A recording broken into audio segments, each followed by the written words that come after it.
Oi, eu sou a Grazi e esse é o 15 Minutos com a Bíblia. Para quem ainda não conhece e está chegando agora no canal, esse é um projeto que visa proporcionar um devocional diário com a leitura, interpretação e comentários de cada um dos 66 livros da Bíblia, começando por Gênesis e finalizando em Apocalipse. Até aqui nós estudamos o primeiro livro, que é Gênesis. Foram cerca de 40 vídeos abordando os 50 capítulos desse livro. Ele é fundamental para entender o caráter de Deus e sua forma de se relacionar conosco.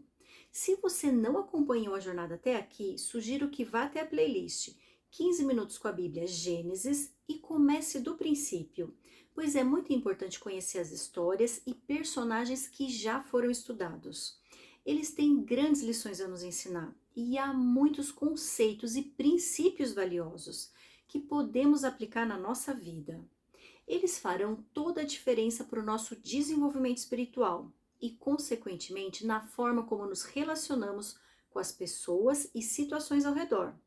O intuito é reagir e interagir de uma maneira muito mais equilibrada. E você também pode acessar a playlist O que esperar de cada livro da Bíblia, pois lá serão incluídos os resumos de cada livro, assim que o estudo de cada um deles for finalizado. Hoje iniciaremos uma nova etapa, que é o livro de Êxodo, segundo livro da Bíblia. Ele fala sobre a saída dos israelitas do Egito depois de 400 anos de servidão, começando pelo surgimento do libertador Moisés, passando pelas 10 pragas, falando sobre a jornada de 40 anos pelo deserto, inclusive sobre os 10 mandamentos e a construção do tabernáculo. Esse é sem dúvida um dos principais livros da Bíblia, pois fala sobre um dos maiores personagens da história, Moisés. Eu estou ansiosa para estudarmos cada um dos capítulos e conhecer em detalhes todos os ensinamentos e princípios que esse grande homem de Deus tem a nos transmitir. Êxodo, capítulo 1, a opressão no Egito. São estes, pois, os nomes dos filhos de Israel que entraram com Jacó no Egito, cada um com a sua respectiva família: Ruben, Simeão, Levi e Judá, Issacar, Zebulon e Benjamim, Dan, Naphtali, Gade e Azer. Ao todo, os descendentes de Jacó eram 70. José, porém, já estava no Egito. Ora, morreram José, todos os seus irmãos e toda aquela geração. Os israelitas, porém, eram férteis, proliferaram e tornaram-se numerosos e fortaleceram-se muito, tanto que encheram o país. Aqui vemos que depois de 400 anos, os 70 descendentes de Jacó, que deixaram Canaã e viveram no Egito, haviam se multiplicado a tal ponto que encheram o país. Em Gênesis, comentamos que havia uma razão para Deus fazer com que o povo deixasse Canaã. Creio que o propósito era que eles se fortalecessem em uma terra distante, para que depois tivessem que conquistar a terra prometida.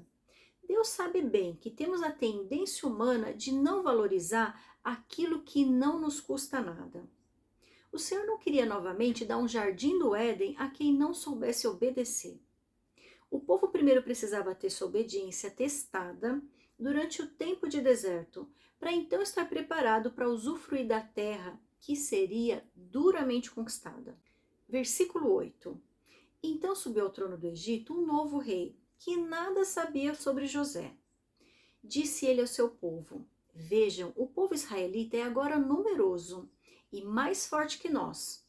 Temos que agir com astúcia para que não se tornem ainda mais numerosos. E no caso de guerra, aliem-se aos nossos inimigos, lutem contra nós e fujam do país. Estabeleceram, pois, sobre eles chefes de trabalhos forçados, para os oprimir com tarefas pesadas. E assim os israelitas construíram para o faraó as cidades celeiros de Pitom e Ramsés. Todavia, quanto mais eram oprimidos, mais numerosos se tornavam e mais se espalhavam. Por isso os egípcios passaram a temer os israelitas e os sujeitaram a cruel escravidão. Tornaram-lhes a vida amarga, impondo-lhes a árdua tarefa de preparar o barro e fazer tijolos, e executar todo tipo de trabalho agrícola. Em tudo, os egípcios os sujeitavam a cruel escravidão. A primeira coisa que me chama a atenção é que temos a tendência de ter medo daquilo que desconhecemos ou que não compreendemos.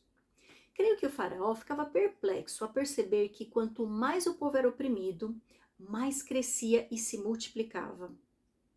As dores nos amadurecem, nos fazem ficar mais resilientes. Quanto mais humilhados, mais fortes eles ficavam. E isso fez com que Faraó impusesse cada vez mais rigidez e trabalhos forçados aos israelitas. Em vez de tentar construir uma aliança com um povo que estava prosperando e se fortalecendo cada vez mais, o Faraó optou pela opressão. Ele poderia ter aproveitado a oportunidade para aprender mais com eles. Como seria possível prosperar em meio àquelas condições tão adversas? Fica aqui uma reflexão. Quando vemos alguém se desenvolver e prosperar em tempos de crise, qual é a nossa reação? Criticamos aquela pessoa e atribuímos seu sucesso à pura sorte? Ou somos humildes o bastante para procurar entender quais são as estratégias que ela tem usado para vencer os desafios? Olhe ao redor e verifique se não há pessoas com as quais estejamos perdendo a oportunidade de nos aliançar e aprender com elas. Versículo 15. O rei do Egito ordenou as parteiras dos hebreus, que se chamavam Sifrá e Puá: quando vocês ajudarem as hebreias a dar à luz, verifiquem se é menino. Se for, matem-no. Se for menina, deixem-na viver. Todavia, as parteiras temeram a Deus e não obedeceram às ordens do rei do Egito. Deixaram viver os meninos. Então o rei do Egito convocou as parteiras e lhes perguntou: por que vocês fizeram isso? Por que deixaram viver os meninos? Responderam as parteiras ao faraó: as mulheres hebreias não são como as egípcias. São cheias de vigor e dão à luz antes de chegarem as parteiras.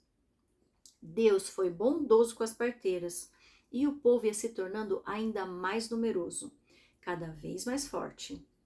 Visto que as parteiras temeram a Deus, ele concedeu-lhes que tivessem suas próprias famílias.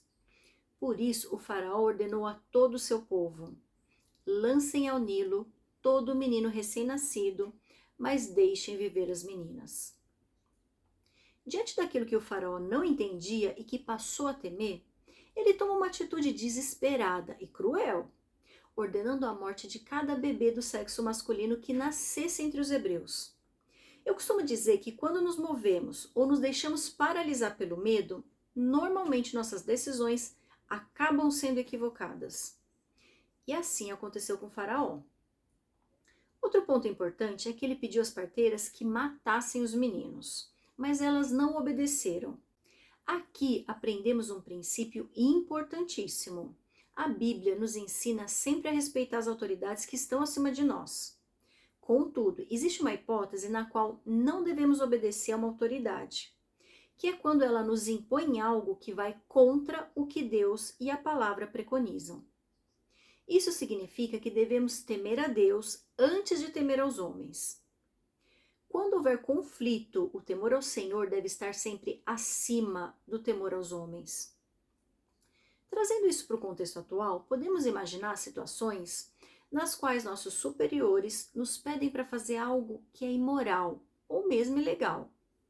Nesse caso, não devemos de maneira alguma nos sujeitar a essa situação, mesmo que à custa de nosso emprego. Não podemos negociar princípios e valores em troca de segurança e estabilidade. Deus se agrada e abençoa aqueles que o temem. Vemos na sequência que Deus abençoou as parteiras, concedendo que tivessem suas próprias famílias. Naquela época, as parteiras normalmente eram mulheres que não conseguiam ter filhos. Note que, ao temer o Senhor e não praticar o mal contra as crianças hebreias, elas tiveram uma recompensa muito maior, que foi passar de parteiras dos filhos alheios para mães de seus próprios filhos. Voltando ao exemplo do trabalho, sei que parece fácil de falar, mas difícil de praticar. Temos medo de perder o emprego se desobedecermos a uma ordem de um superior. No entanto, é preciso dar um passo de fé e crer que Deus será capaz de prover nossa família se perdermos o emprego em troca de mantermos a nossa integridade. Algumas vezes Deus coloca desafios no nosso caminho, justamente para nos conduzir a lugares melhores. Cabe a nós optarmos por sermos infiéis a Deus e fiéis aos homens, ou agirmos com integridade e justiça, conforme os princípios de Deus. Outra coisa que me intriga é que a Bíblia não deixa claro se era verdade ou não a afirmação das parteiras a respeito de as hebreias darem à luz antes de elas chegarem. Tenho para mim que isso é bem improvável. Mas note que Deus não as puniu por supostamente contar uma mentira ao faraó. O que quero dizer com isso? No começo do capítulo, Faraó declara que precisavam agir com astúcia para que os israelitas não se tornassem ainda mais numerosos. Mas creio que quem agiu com astúcia foram as parteiras, pois elas não entraram em confronto direto com Faraó, nem se negaram a cumprir suas ordens, mas encontraram uma forma de demonstrar obediência, mas sem com isso cumprir as ordens perversas do Faraó. A Bíblia nos ensina a sermos astutos como a serpente e sem malícia como a pomba. Não estou incentivando ninguém a sair por aí contando mentiras, mas Deus nos reserva o direito de nos defender com inteligência e astúcia quando somos oprimidos e injustiçados. Deus não nos deu espírito de covardia, mas sim de coragem e ousadia. Antes de finalizar, quero chamar a atenção a uma reflexão. Você já parou para pensar por que o faraó ordenou que os meninos fossem jogados no Nilo, mas que as meninas fossem poupadas? Creio que seja porque ele sabia que os homens é que têm a responsabilidade de liderar e governar. Não quero incitar aqui nenhum tipo de pensamento machista nem feminista. Só quero demonstrar que Deus criou homem e mulher com características e propósitos distintos. Ambos têm o mesmo valor perante Deus. Contudo, tanto suas características físicas quanto emocionais foram atribuídas conforme o papel que cada um tem nos planos e propósitos de Deus. Esse capítulo 1 é curto, mas já começamos bem, com uma série de reflexões e ensinamentos profundos que podemos aplicar de forma bem prática em nossas vidas. Eu espero que esteja tão empolgado quanto eu para prosseguirmos estudando esse livro. Eu te espero no capítulo 2.